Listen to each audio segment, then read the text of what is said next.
Boa noite, bem-vindo ao Telenotícias, espaço no qual trazemos para si atualidade sobre Moçambique e outras partes do mundo. Momento agora de olharmos para os destaques do dia. Economista diz que a falta de pagamento do subsídio aos transportadores mancha a imagem do governo. Moçambique vai introduzir serviços de roaming nacional a partir de fevereiro de 2024.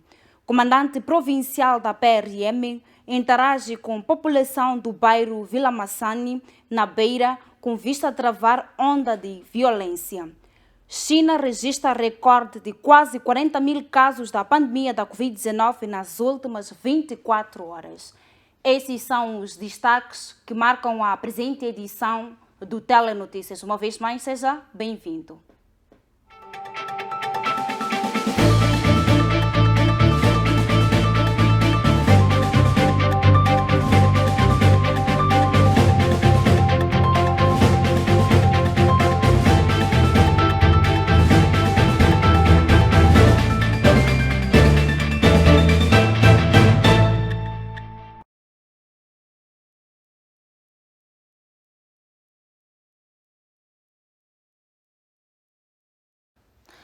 O economista Gift Sinelo diz que a falta do pagamento do subsídio aos transportadores mancha a imagem do governo e tira a credibilidade do mesmo. A fonte falava numa entrevista exclusiva feita pela FTV. Após a subida dos preços de combustíveis, os transportadores sentiam-se sufocados pedindo ao governo o aumento da tarifa de transporte. A primeira subida registrou-se no dia 23 de maio. A gasolina subiu de 77 meticais e 39 centavos para 83 meticais e 30 centavos por litro. O gasóleo, por sua vez, passou de 70 meticais e 97 centavos para 78 meticais e 48 centavos por litro. A segunda vez registrou-se a 4 de julho deste ano. O preço do litro de gasóleo subiu 11,4% de 78,97 para 87,97 meticais. Para a gasolina, o aumento é de apenas 4,4%, passando de 83,3 para 86,97 meticais o litro. No dia 11 de julho do ano em curso, o Ministério dos Transportes e Comunicações de Moçambique garantiu que nenhum transportador será excluído nas compensações e subsídios para mitigar o impacto do aumento dos preços de combustíveis em Moçambique. Mas, até esta altura, o Executivo não cumpriu o prometido. Face a esse cenário, o economista afirma que a falta do pagamento do subsídio dos transportadores mancha a imagem do governo. O mesmo para o caso dos transportadores, o subsídio que anteriormente seria ao passageiro e pela dificuldade de implementação devido a várias questões, o governo prometeu fazer temporariamente uma compensação aos transportadores, operadores de transportes públicos, que até então não se tem verificado. E essas questões associada com outras de incumprimento, isso acaba manchando, de certa forma, a imagem do governo, a reputação do governo e tira a credibilidade e confiança. É claro que por causa disso, sendo uma questão muito complexa, aqui considero que o que terá falhado, além da sua implementação, muito antes disso, foi a comunicação. Não houve gestão de comunicação.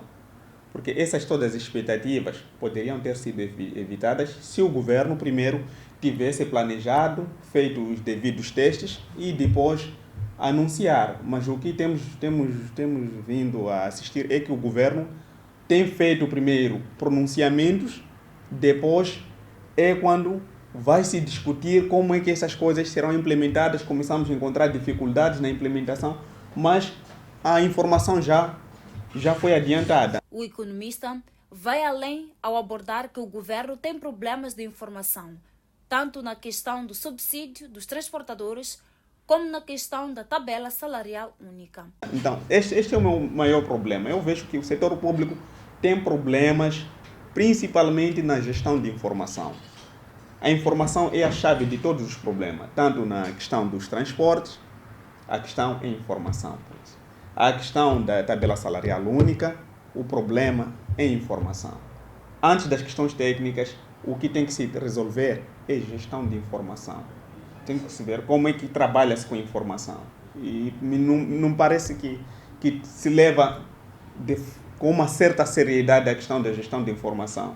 Repara-se como uma questão ad hoc, mas não devia ser uma questão ad hoc. É a principal questão. Primeiro resolve essa questão de informação, depois pode-se resolver outras questões. Enquanto o governo não cumpre a promessa de subsidiar os transportadores, estes ainda continuam insatisfeitos. O analista e político Alberto Manique diz que a Renamo não deve usar a TSU para fazer política. Manique condenou também os pronunciamentos do chefe do Estado ao mandar os professores beberem água, quando estes reclamavam atrasos salariais com base na tabela salarial única. A tabela salarial única, vulgarmente conhecida por TSU, é um projeto reformacionista criado pelo governo com a principal retórica de harmonização salarial no aparelho do Estado, com o objetivo final de melhorar as condições de vida dos funcionários públicos. Junto desta tabela, vários foram os motivos levantados pelo Executivo para sua implementação. Versões como a melhoria da condição de vida, valorização dos funcionários públicos, retenção de quadros, melhoria da produtividade no setor estatal foram recorrentemente apontados como motivação. Mas essa tabela entrou com inconformidades.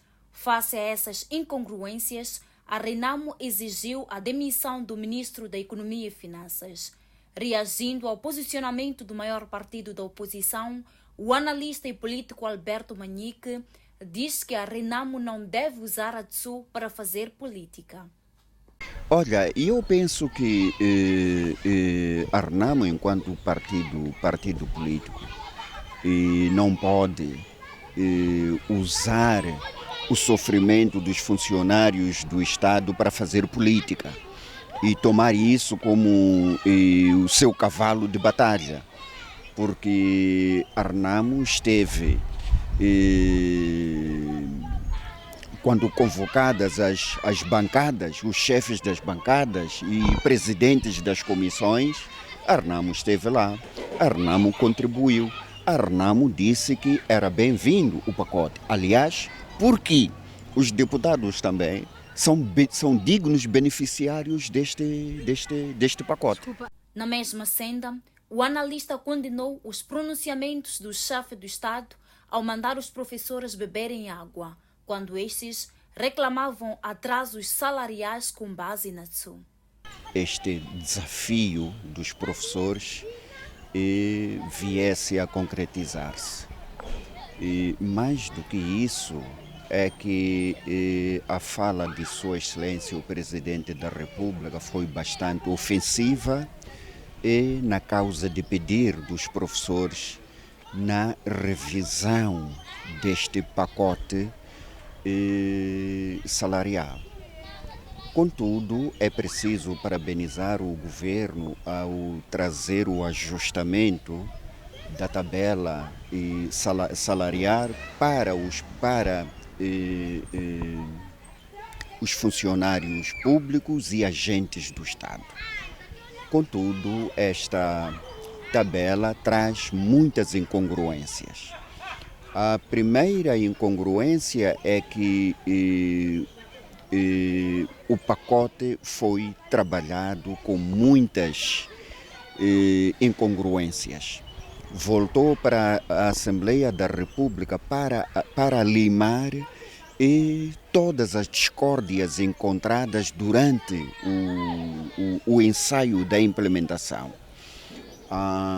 Os deputados uníssonos e aplaudiram esta medida, que é um pacote que vem aliviar os baixos salários auferidos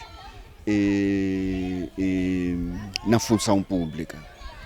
Mas ela peca e gravemente quando a causa de pedir dos funcionários não é tido em conta. Os professores pediram a revisão da tabela e enquadrar todos os professores em cada timing de cada um deles, porque é verdade que há novas entradas e essas novas entradas não vão se enquadrar àqueles que já vinham trabalhando na função pública. O Presidente da República veio com esta nota de que os professores deviam se orgulhar porque recebiam 10, passam a receber 15, recebiam 15, passam a receber 40. E que não chateiem o governo porque a iniciativa foi do próprio governo. Isto traz uma certa aberração, no sentido de que é obrigação do Estado rever a melhoria dos serviços prestados aos seus entes empregados. Não é favor nenhum o Estado rever o pacote salarial dos professores, o pacote salarial dos médicos. É obrigação do Estado. Não há nenhum favor aqui que todos aqueles que entraram para o Estado é para o bem servir aos cidadãos. E nunca fazer-se confundir com aquele que está a prestar um favor. Não, não é um favor. É o dever do Estado, servir e servir bem. A tabela salarial única e os seus impactos. Saímos agora para outras notas informativas ainda na atualidade nacional. O índice do HIV e SIDA no país ainda continua preocupante. Dados das Nações Unidas em Moçambique apontam que o maior número das infecções pelo HIV é prevalecente em mulheres, porém, os homens é que apresentam maior taxa de mortalidade. Ficamos muito tristes de saber que, por exemplo, em Moçambique, a cara das infecções é feminina, apesar de que a cara da morte é masculina. Então, temos que unir todos esse conjunto de atores para poder reverter os dados. Então, é importante o poder da parceria. A Jane disse, quando deu as recomendações, é um aspecto que não podemos falhar. É através da parceria que vamos conseguir vencer esses novos desafios. O Programa Conjunto das Nações Unidas para o HIV defende que, apesar de Moçambique ocupar uma posição preocupante na lista dos países com a doença, existem motivos para alegrar-se, pois o governo trabalha com vista a minimizar a situação.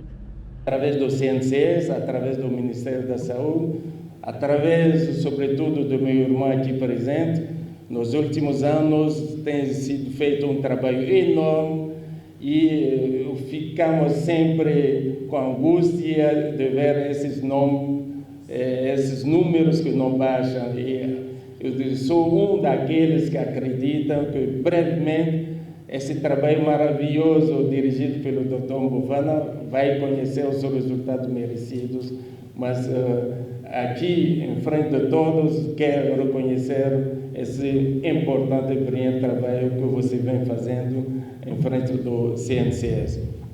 Para combater o índice da doença, as Nações Unidas contam com a ajuda de várias organizações a nível nacional e internacional que investem em medicamentos profissionais de saúde nas comunidades, entre outros. É por isso que organizações como Matram, como Moinho, em Angola, com outras, que trabalham diariamente na comunidade, fazem a diferença e temos que continuar a trabalhar nesse âmbito de poder melhorar a resposta. E para poder melhorar a resposta, a coalição é importante, a nível nacional, a nível internacional. Então, ver a organização como Coalição Plus, ver a organização como a Rede Lusófona, ver a organização vindo de outros países do continente, chegar aqui, ficar essa semana para, em conjunto, conseguir desenhar as vias para baixar as novas infecções. Isso é importante.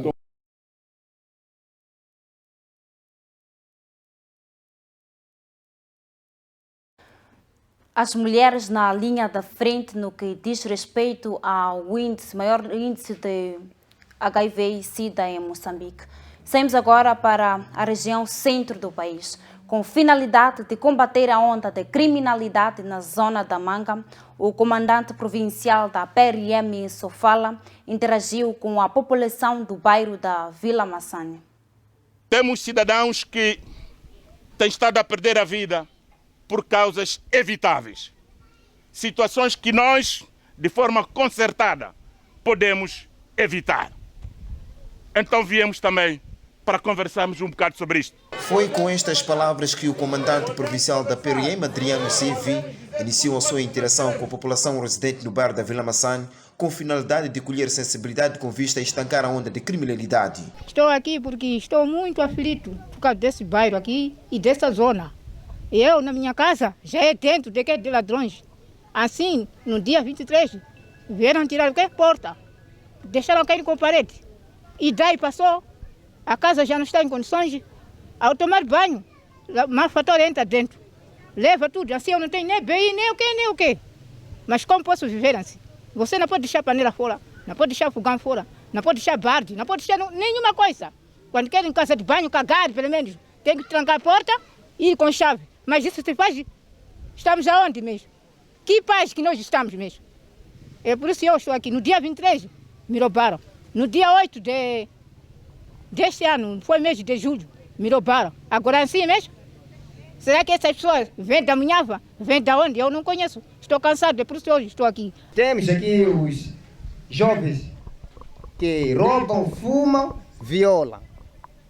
Mas quando estamos aí para podermos pronunciar o caso ou dar ocorrência na esquadra, ao mesmo tempo, os próprios policiais é que ligam para ele, dizer o fulano de X esteve cá e me informou que vocês ontem roubaram coisa X.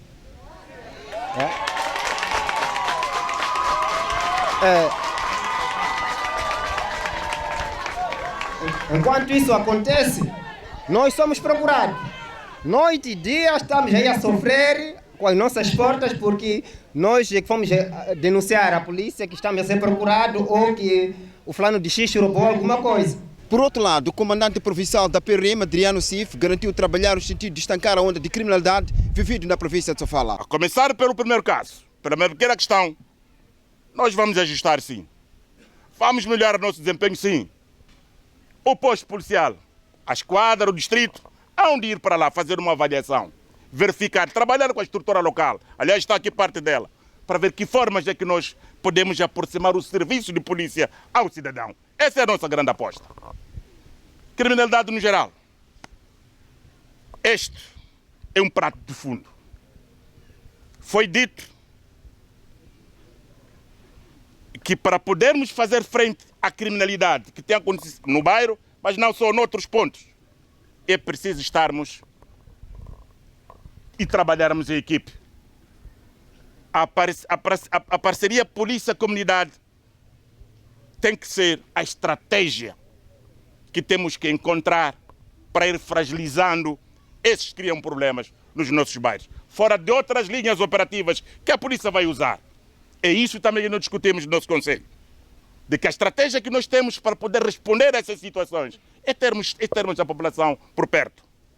E a população estar atento àquilo que está a acontecer no seu local de residência. Para termos um enfrentamento consentâneo com a realidade. Esse é o nosso desafio. Mas não é essa a única estratégia. Dizia eu que outras linhas estão a ser desencadeadas pela polícia. Não só pela polícia, mas também temos outras áreas do Ministério do Interior, nomeadamente o Cernic, que também tem trabalhado para identificar pessoas que criam problemas nos nossos bairros. A partir da cidade da Beira, as imagens são de Lino Pedro, Mendes Mundai, FTV. Ainda na região centro do país, o secretário-geral da OJM, Silvio Livone, apelou na noite deste sábado à juventude da província de Sofala na maior vigilância dos terroristas.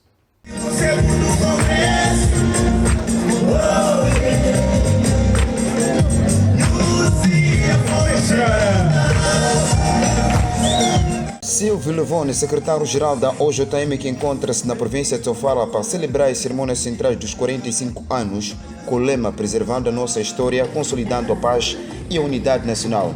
Após proceder à abertura do concerto musical denominado Seiva da Nação, começou por dizer: satisfação que nos dirigimos a este público como uma forma de realização de um grande sonho da nossa organização, de celebrarmos de forma condigna os 45 anos, dando início às atividades no dia 2, portanto, do mês em curso, 2 de novembro, na província de Gaza, no distrito de Xonguene, e nós dizíamos que a capital dos 45 anos da OJM seria a cidade da Beira, a província de Sofala. Escolhemos a cidade da Beira porque aqui,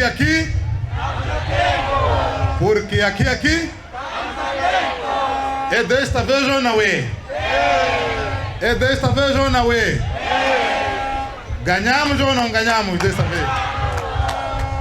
Portanto, nós viemos para a Beira para dar sinal que a Frelimo continua forte, e é esta Frelimo que nós testemunhamos aqui na Praça da Independência. Por outro lado, Silvio Levone, secretário da OJM, apelou à juventude a distanciar-se do ato de terrorismo. Uma forma de agradecer isso, queríamos deixar a mensagem de continuarmos vigilantes, a repudiar o terrorismo na província de Cabo Delgado, a denunciar às autoridades qualquer movimento estranho no nosso bairro. Tanto Sofala, Beira, é uma cidade que está na costa e os terroristas muitas vezes usam a via fluvial para poder chegar nos seus locais onde querem atacar. Portanto, continuemos vigilantes e solidários. Queremos pedir aos jovens da província de Sofala para continuarmos a dar moral aos nossos companheiros, os jovens que estão no Teatro Operacional Norte, os jovens das Forças de Defesa e Segurança, que são os nossos heróis de hoje. A partir da Praça da Independência, local onde decora as festividades da OJM, as imagens são de Lico Petro, Mendes Mundai, FTV.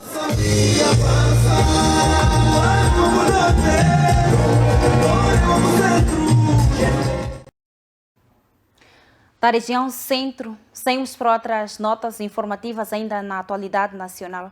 Moçambique faz parte do grupo de países mais vulneráveis aos efeitos das mudanças climáticas, correndo o risco de registrar eventos extremos que possam devastar de 1 a 2% nos próximos anos. As mudanças climáticas constituem fator preocupante no país e a nível global. De acordo com o diretor executivo do Instituto para a Democracia Multipartidária, Hermenegildo Mulhovo, os países mais expostos aos eventos climáticos devem reunir esforços para mitigar o impacto do fenômeno. As mudanças climáticas constituem um dos desafios globais mais complexos e urgentes devido aos seus impactos devastadores para o meio ambiente e para a vida do homem. Na verdade, os esforços para a mitigação do seu impacto negativo demandam por políticas e iniciativas criativas e coordenadas, sobretudo a nível dos países que se encontram mais expostos a esses fenômenos. Moçambique faz parte do grupo de países mais vulneráveis aos efeitos das mudanças climáticas, sendo que ciclicamente se registra a ocorrência de eventos climáticos extremos, tais como ciclones, cheias e secas. Ainda hoje, o país ressente-se de efeitos devastadores dos ciclones Idai e Kennedy ocorridos nos anos passados, tendo causado mortes, deslocamento da população e destruição de infraestruturas, entre outros. Mulhovo faz menção dos principais eventos climáticos de risco que ameaçam o território nacional. Caros convidados, estudos mostram que até 2040 o país pode perder cerca de 1 a 2% do seu território. Portanto, isto é extremamente preocupante para nós. Apesar do país possuir um quadro legal específico que reforça a promoção de iniciativas que garantam o equilíbrio ecológico e a conservação e preservação do ambiente, a sua implementação ainda constitui um desafio, o que afeta a realização de outros direitos essenciais, tais como acesso à água, habitação, saneamento do meio. Para minimizar os efeitos das mudanças climáticas, a fonte diz ser necessária a união da sociedade civil, bem como do setor privado. Nesse sentido, o IMD entende que o crescimento da indústria extrativa no país requer do Estado e dos principais atores, como setor privado, comunidades locais, organizações da sociedade civil e os órgãos de representação democrática, um forte compromisso com a observância dos princípios de boas práticas sociais e ambientais e desenvolvimento sustentável. É assim que, neste particular, queremos alertar para o facto de evidências a nível global demonstrarem que os sistemas de governação democrática são os mais ajustados para o desenvolvimento de iniciativas sustentáveis de mitigação do impacto das mudanças climáticas. O Instituto Nacional das Comunicações de Moçambique vai introduzir serviços de roaming nacional. A medida visa permitir que uma antena de telecomunicações montada por uma determinada operadora funcione para os 3 usuários, ou melhor, funcione para os usuários das 3 operadoras em simultâneo. A medida a ser adotada pelo Instituto Nacional das Comunicações visa permitir que uma antena de telecomunicações montada por uma determinada operadora funcione para os usuários das 3 operadoras em simultâneo. Estamos a negociar com os operadores para ver se conseguimos fazer a partilha ativa usando o roaming nacional, em que se há numa localidade um operador, os outros que os estiverem a usar serviços de outra operadora poderão continuar a sua comunicação com base na comunicação que já lá existe. Isto é o mesmo que nós fazemos quando viajamos a um país vizinho, a um país estrangeiro que tenha acordos com Moçambique, com os operadores moçambicanos, em que quando chega lá não precisa tirar o cartão, continua em comunicação com a operadora que está lá. Com a introdução do roaming nacional, as operadoras de telefonia móvel deixarão de montar, cada uma delas, a sua respectiva infraestrutura de telecomunicações. O INCM diz que o roaming nacional vai melhorar a qualidade das comunicações e permitir que as operadoras expandam o sinal para as regiões ainda não cobertas pela rede. O primeiro objetivo nosso é a expansão da rede e os operadores concordam em que nós não devemos continuar a ter o fenômeno de 3 antenas em cada local onde tem a presença de sinal de telecomunicações, porque isso significa que se foi investida uma antena por uma operadora, aquele valor foi triplicado ou duplicado para os outros 2 operadores, enquanto que existem regiões sem cobertura. A sensibilização que nós estamos a fazer é no sentido de que primeiro vamos cobrir o país, portanto vamos reduzir a questão da duplicação ou triplicação de investimentos para que possamos expandir o investimento para regiões que não têm. As 3 operadoras de telefonia móvel e o regulador estão na mesa de negociações a afinar detalhes técnicos e comerciais para que a medida entre em vigor já a partir de fevereiro próximo. De acordo com a diretora executiva da Associação de Proteção à Mulher e Rapariga em Cabo Delgado, Júlia Wachave, mulheres empreendedoras em Cabo Delgado não têm acesso à informação e nem conhecem os seus direitos.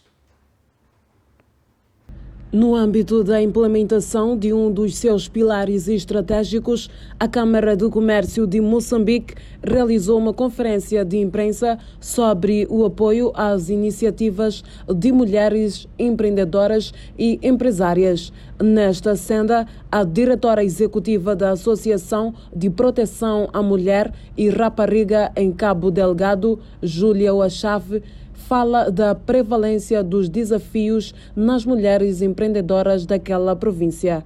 Muita mulher e rapariga da província de Cabo Delgado não tem acesso à informação, não conhece os seus próprios direitos, não tem acesso a esta informação que existe uma Câmara de Comércio, não sabe e como pode aceder a financiamentos, pequenos e médios negócios. não tem domínio de gerir e levar a cabo um projeto para a sua sustentabilidade. Não obstante isto, temos a questão dos direitos sexuais reprodutivos, que temos que também fazer um casamento para esta questão do ponderamento econômico rumo ao desenvolvimento sustentável. Não vai haver um desenvolvimento sustentável quando a mulher tem 10 filhos, quando tem 8 filhos. É preciso também regular esta questão dos nascimentos, ter conhecimento dos direitos sexuais reprodutivos para estabilizar a sua vida e conseguir fazer um negócio, ter um rendimento para que possa sustentar a sua própria família e ter também um valor acrescentado para o seu desenvolvimento. Uma das convidadas, que faz parte do grupo de mulheres de venda informal na cidade de Maputo, ressalta a incorreta gerência de valores dessas mulheres. Primeiro, a mulher informal não tem ideia de quanto ela é importante, né? Ela é importante, porque nós, desde a pessoa que nos tira o lixo, que são muitas mulheres, a gente vê, como aquelas que vendem amendoim, ou vendem tomate, ou vendem cebola. Elas, de uma maneira ou de outra, estão a contribuir para o engrandecimento deste país. Só que, infelizmente, elas não fazem contas, vão fazendo as coisas assim, e se calhar no fim nem sequer têm um lucro.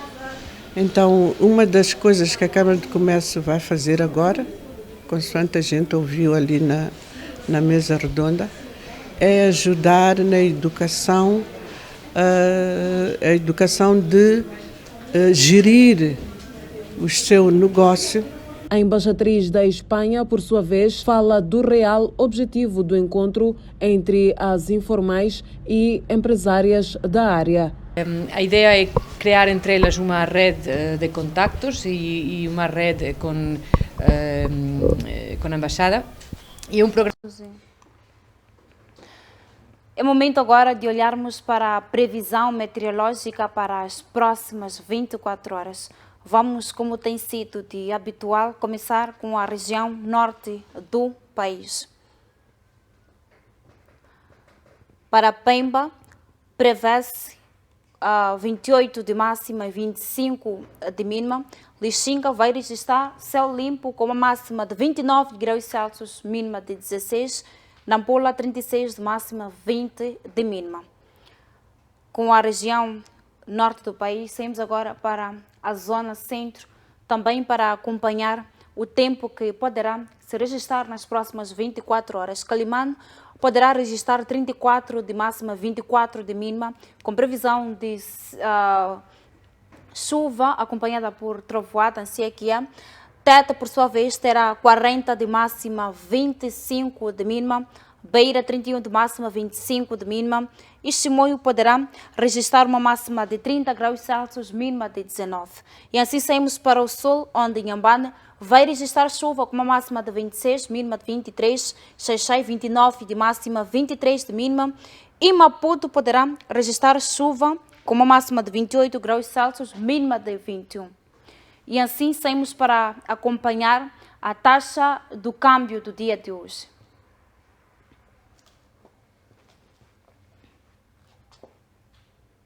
Temos aqui o dólar, que custa 63 meticais e 24 centavos a compra e 64 meticais e 5 centavos a sua venda. O rand custa 3 meticais e 7 centavos a compra e 3 meticais e 77 centavos a sua venda. O euro custa 65 meticais e 66 centavos a sua compra e 66 meticais e 96 centavos a venda. E por fim, a libra custa 76 meticais e 45 centavos a compra e 77 meticais e 97 centavos a sua venda. E assim saímos para acompanhar um curto intervalo e voltamos em breve com mais notícias nacionais e internacionais. Até já.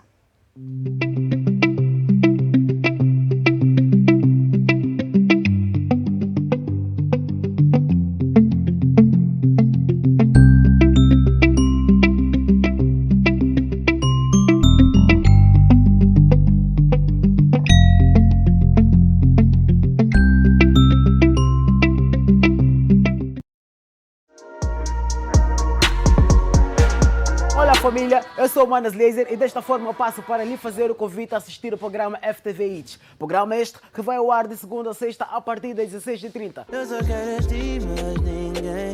Essa distância entre nós não me faz bem. não me faz bem. Hey menina, valoriza tua melanina, pois ele aqui te deixa mais linda. Aqui você acompanha todas as novidades do mundo da música, atualizações das carreiras dos artistas. A música é baseada em fatos reais, como é que é? Nada, quem me dera conhecer alguém assim. Qual é o critério que o Rolê usa para poder fazer seleção das pessoas com qual trabalha? É um bocado complicado, bro. Misturas já são de DJ Dilson.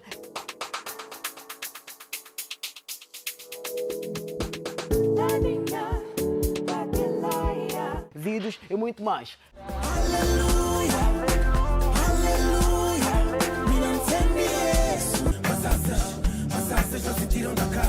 Juntamos como meu, seja mais humilde.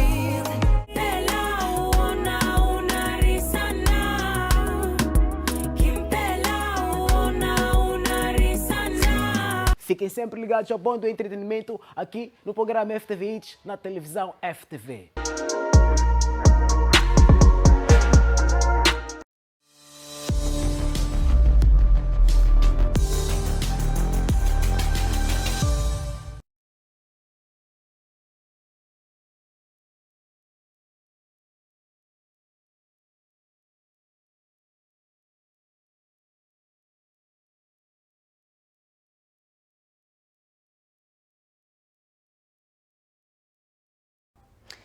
Bem-vindo à segunda parte do Telenotícias. O embaixador da Rússia em Moçambique, Alexander Surikov, explica que o acordo de Minsk, assinado em 2015 entre a Rússia e a Ucrânia, com vista a colocar fim no conflito russo-ucraniano, falhou devido à falta de seriedade entre ambas partes. O programa Debate Internacional deste sábado contou com a participação do embaixador da Rússia, Alexander Surikov. O diplomata russo falou das razões que estão por detrás da guerra entre Rússia e Ucrânia. Talvez 2 dias atrás eu lhe respondia de uma maneira, mas agora me felicitou o antigo presidente da Ucrânia, o senhor Poroshenko. Precisamente um par de dias atrás, ele revelou numa entrevista vídeo com alguns senhores, gravada e apareceu na internet, o que estava por detrás dos acordos de Minsk. Ele abertamente diz que quando eu assinei, diz ele, os acordos, já nós tivemos na mente de não cumpri-los. Foi só uma maniobra para usá-la como cortina de fumo, preparando-nos para futuras contraofensivas com a Rússia. Porque no momento da assinatura de Minsk II, o último dos Minsk, aquele que foi, afinal, aprovado pelo Conselho de Segurança da ONU, afinal, Poroshenko enganou o Conselho de Segurança, que ajudou, adicionou uma força internacional a este acordo, no momento quando as tropas do governo nazi de Kiev, depois daquele golpe do Estado em 2014, atacando as zonas da Ucrânia que não aderiram ao golpe de Estado, protestaram, zonas dos russoparlantes,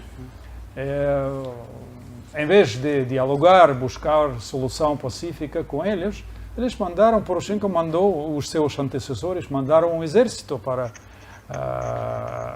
acalmar. E este exército de Kiev recebeu um golpe de resposta tão forte que eles só poderiam evitar a derrota total solicitando mais um acordo. Por isso nasceu o acordo de Minsk como cortina de fumo para reunir forças adicionais, obter mais equipamento dos países ocidentais que alimentaram este golpe de Estado e não para cumprir depois. Esta foi a descoberta que desde o princípio eles não pensaram cumprir na íntegra estes acordos. Isso, mas estamos a falar de concordar de fachada. É mesmo. Uma fachada. É mesmo. Questionado pelo painel sobre o abandono do acordo por parte do Ocidente, Surikov respondeu nos seguintes termos. E é difícil de responder, porque não há uma resposta, uma causa única só. Seguramente não foi a causa de que a Rússia, como dizem alguns politólogos no ocidental, estava explotando outras repúblicas, como o centro colonial está a explotar os povos pobres da sua periferia. Quando aconteceu a Revolução de Outubro, encabeçada por Vladimir Lenin, afinal, graças a ele, a Ucrânia formou-se nas fronteiras que agora existem, ainda existem. O centro econômico de todo este Império Russo, ou a União Soviética que foi formada depois, estava mesmo na Rússia.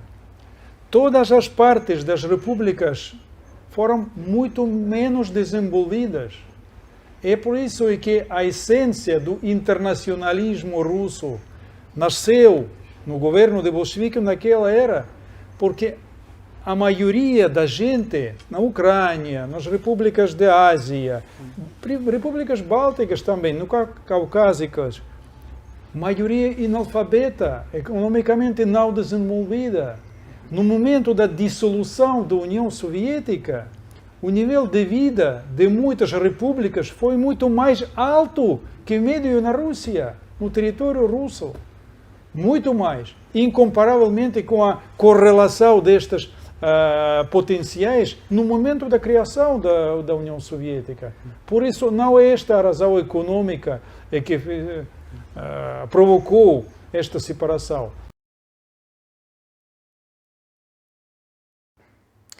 Momento de olharmos para as notícias internacionais. O candidato derrotado nas eleições presidenciais da Guiné Equatorial disse hoje que os votos que reelegeram Teodoro Obiang foram abertamente roubados e não se mostrou surpreendido com a votação de 94,9% anunciada na tarde deste sábado pela Junta Eleitoral Nacional. Teodoro Obiang ganhou as eleições presidenciais tendo recolhido 405.910 dos 411.081 votos, ou seja, 94,9%, avançando para o sexto mandato de 7 anos. Obiang é assim solenemente presidente eleito da República da Guiné Equatorial por um novo mandato de 7 anos, disse o ministro do Interior, que é também o presidente da Junta Eleitoral Nacional, Faustino Ndong Exodo Ayang. Em declarações à Lusa, antes do anúncio dos resultados finais, André Gessono afirmou que as eleições no passado domingo foram uma fraude total e os relatórios das missões de observadores eleitorais da União Africana e da Comunidade dos Países de Língua Portuguesa são respectivamente falso e ambíguo. Não espero nada de uma missão de observação eleitoral que represente governos, afirmou o líder do único partido da oposição que pode concorrer às eleições presidenciais legislativas, câmaras, alta e baixa do Parlamento e municipais, Andrés Ezono Ondo, secretário-geral da Convergência para a Democracia Social. A China registrou um recorde de casos de Covid-19 nas últimas 24 horas.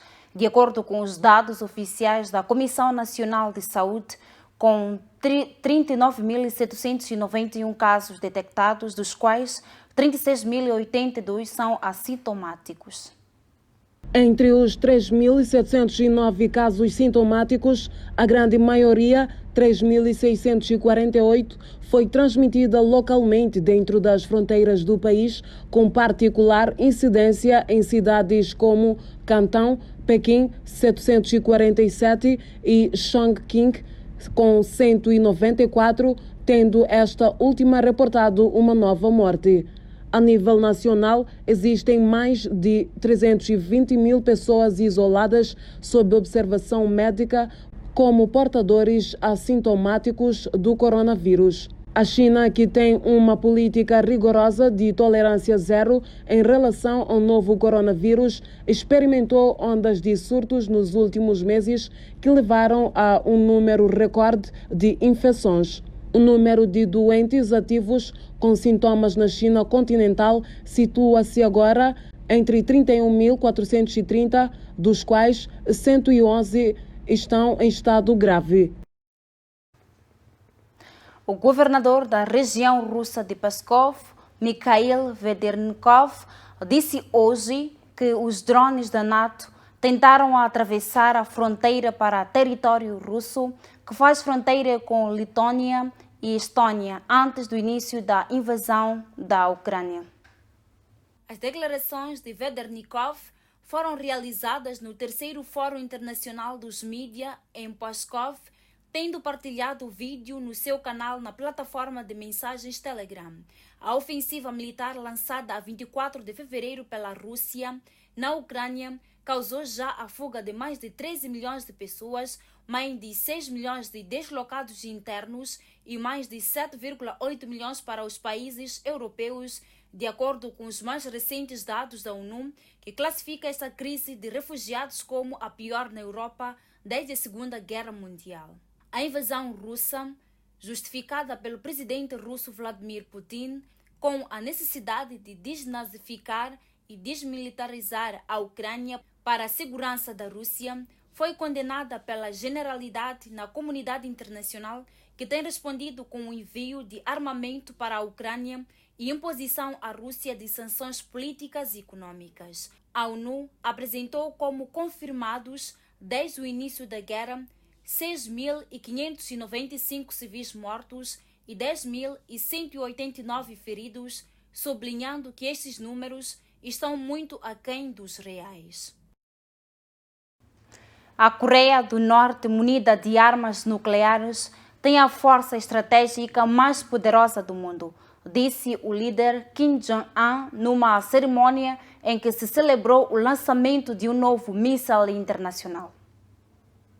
Kim concedeu uma série de promoções ao pessoal militar e aos cientistas envolvidos no desenvolvimento do novo Hwasong-17, apelidado de míssil monstro por analistas militares, capaz de atingir os Estados Unidos. Este míssil balístico intercontinental foi testado a 18 de novembro, caindo nas águas ao largo do Japão. O Hwasong-17 é a arma estratégica mais forte do mundo e é um magnífico salto em frente no desenvolvimento de tecnologia para montar ogivas nucleares em mísseis balísticos, afirmou o líder citado hoje pela agência oficial KCNA da Coreia do Norte. É a maior e mais importante causa revolucionária e o seu objetivo último é possuir a força estratégica mais poderosa do mundo, a força absoluta sem precedentes no século, sublinhou. Ong Min, do Instituto Coreano para a Unificação Nacional, disse que a ênfase do Pyongyang no lançamento do teste, o Hwasong-17, destina-se a reforçar o seu estatuto como potência nuclear. É momento agora de olharmos para a atualidade cultural. Músicos nacionais parabenizam o JM pela comemoração dos 45 anos do concerto denominado Seiva da Nação, realizado na cidade da Beira.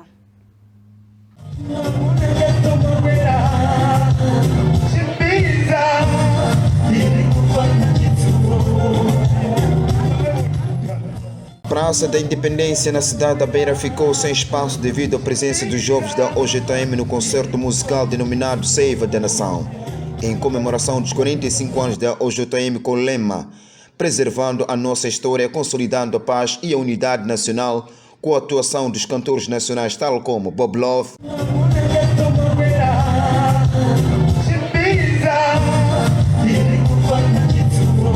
Matilde Conge,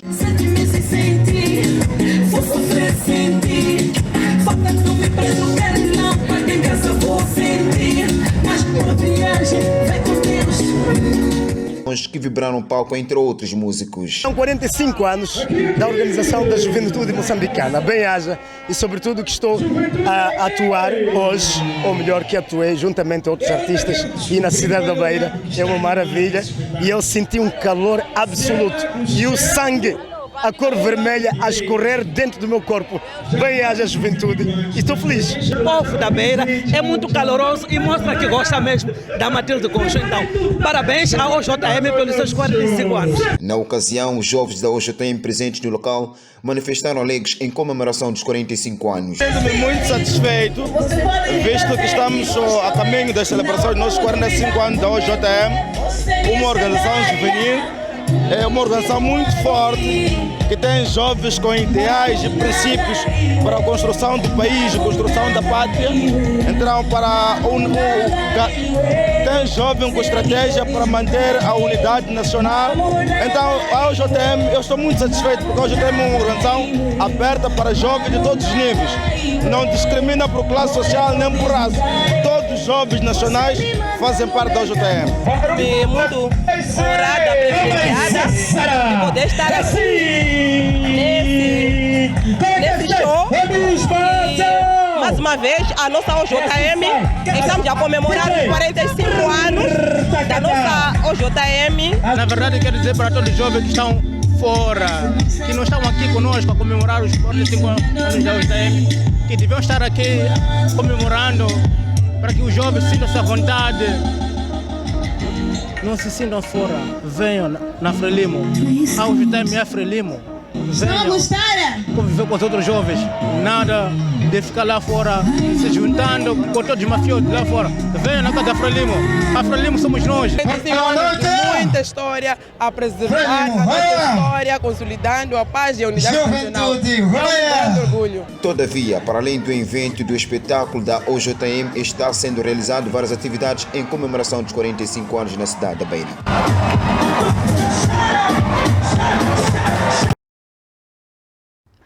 45 anos da OJM na Beira.